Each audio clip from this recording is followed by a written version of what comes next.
Hi, everyone, and welcome back to How the Wise One Grows. Thank you so much for taking time to land here with me today. I'm still feeling really excited from episode 50, where we got to have a clay conversation where my best friend Emma and I threw pots as we had a conversation about growth this last year to celebrate 1 full year of How the Wise One Grows podcast.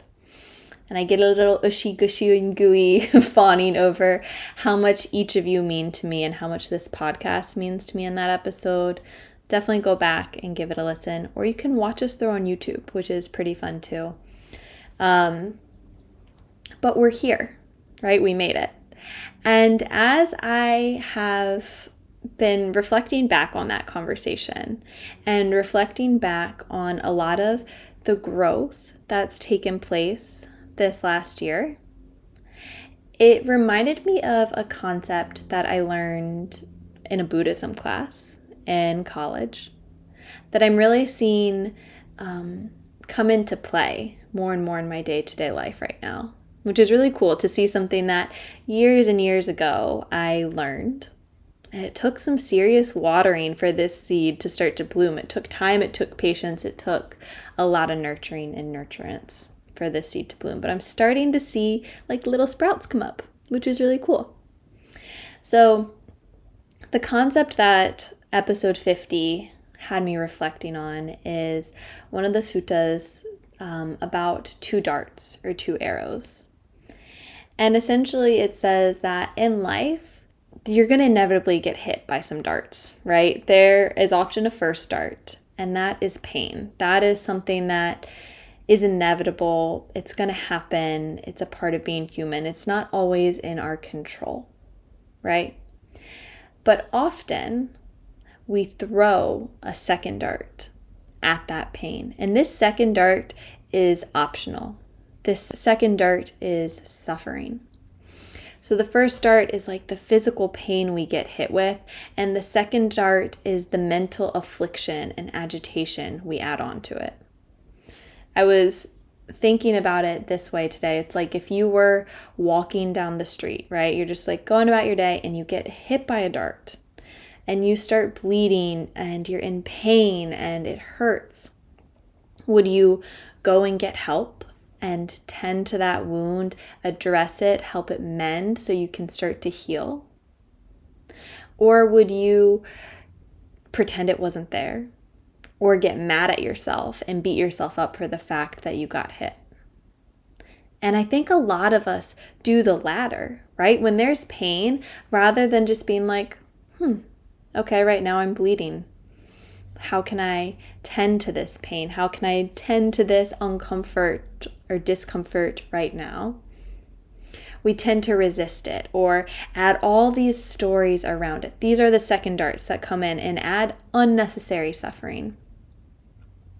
But if we can learn to be more neutral as we witness the pain that's present, and then we can respond to it. We can sit with the discomfort. We can be with it so we can start to heal.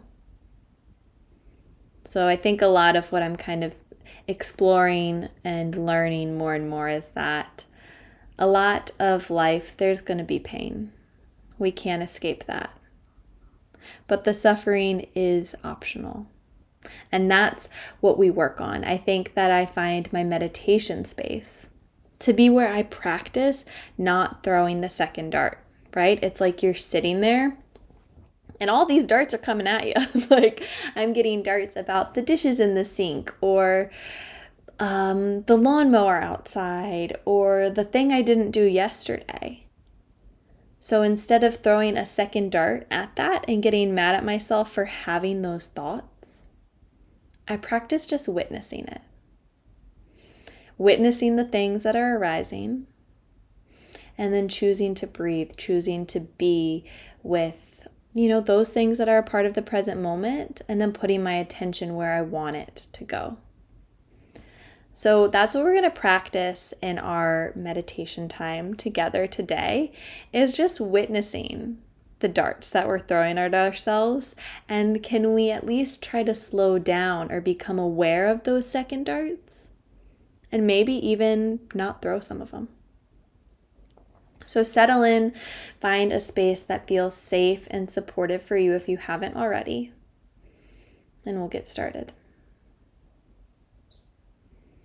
So just settle into a comfortable seat.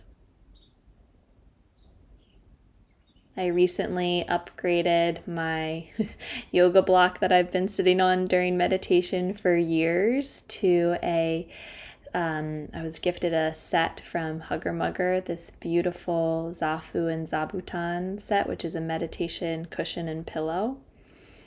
It's been a lovely addition to my space. Definitely recommend checking it out if it's of interest to you. But you don't need anything fancy. You just need to sit where you are, feel your feet on the ground, and breathe here now. Let's just witness where in the body you feel the breath as it moves in and as it moves out. Let's take 3 deep breaths together. Inhale, fill your chest, fill your belly with air. Exhale, open your mouth, let it all out. Again, inhale, fill your chest, fill your belly with air. Exhale, open your mouth, let it all go. One more inhale. And exhale. Just take a moment to notice where your body rests on the earth.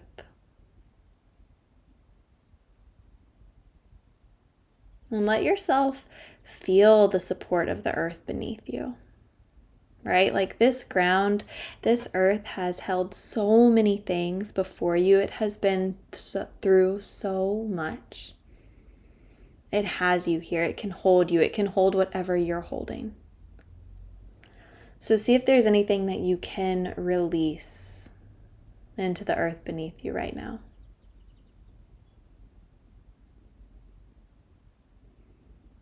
Taking that extra weight off your shoulders.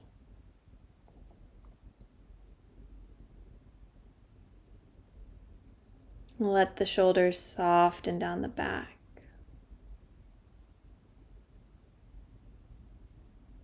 And notice where in the body you feel the breath as it moves in and as it flows out.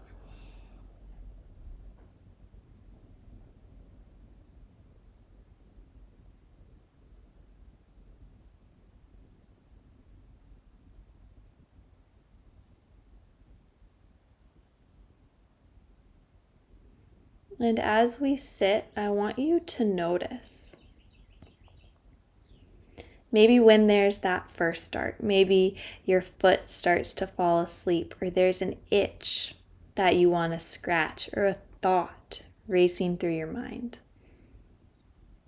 Can you practice witnessing it with more of a neutral observation, without an attachment to it? So with that itch, what would it be like if you didn't scratch it? What would it be like if you just sat with it? If you just noticed it? Or that thought racing through the mind, what if you unhooked from it? And didn't get mad at yourself for having that thought? And simply brought your awareness back to the breath.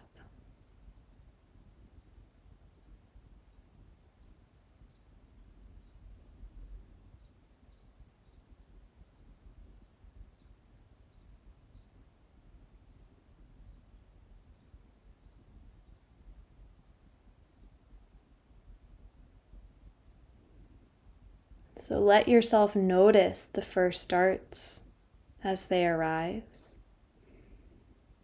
Whether it be a sensation in your foot, that's for me right now, or some other part of your body. And don't throw the second dart. Don't add any extra story to it. Just witness it. Be with what's here in this moment. And you can gently bring your awareness back to the breath or some other sensation that feels good, that brings you ease here.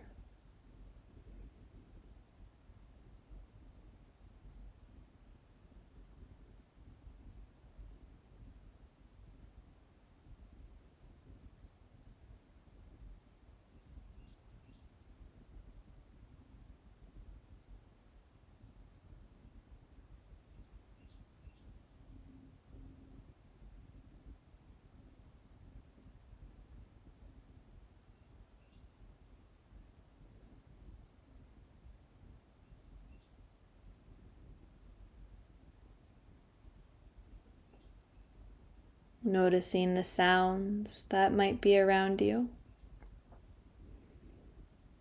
Not throwing a second dart at those either. And again, gently bring it back to something soft here. Maybe the breath floating through the body. Maybe your connection to the earth beneath you.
And in a few moments, you'll hear the gentle dinging of a bell. And as you hear that ring dissipate, you can slowly open your eyes as you return to this space.